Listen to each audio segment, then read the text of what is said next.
Mga ka-showbiz, sino kaya ang gwapong aktor na tinutukoy ni showbiz columnist OG Diaz na hiwalay na raw sa kanyang napakagandang asawa? Sa latest episode ng Showbiz Update, nagbigay si OG ng ilang detalye tungkol dito.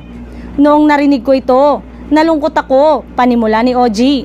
Akala ko kasi itong gwapong aktor na ito na ikinasal sa napakagandang babae.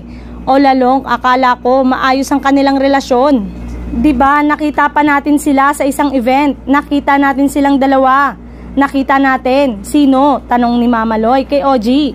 Bumulong naman ang showbiz columnist sa kanyang co-host para sabihin ang pangalan ng tinutukoy.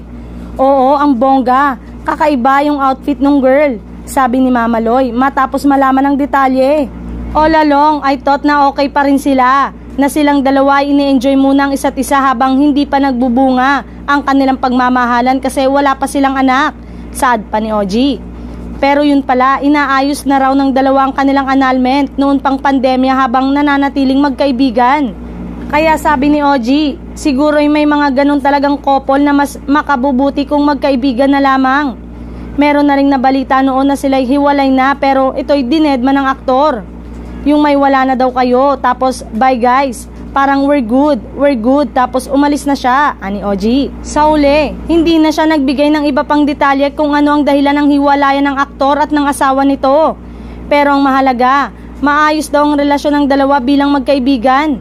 Samantala, makikita na tila may ideya ang ilang netizen kung sino ang tinutukoy ng showbiz columnist sa blind item na ito. Narito ang ilan sa kanilang mga komento. Jericho Rosales at Kim Jones. Yan, actually, una pa lang na detalye silang dalawa agad pumasok sa isip ko. Eko at Kim. Hala kung totoo ito.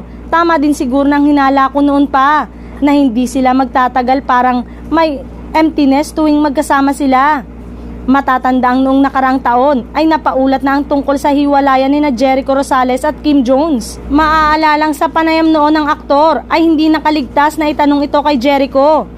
Pero sa halip na sagutin, umiwas at tumawa lang ang aktor.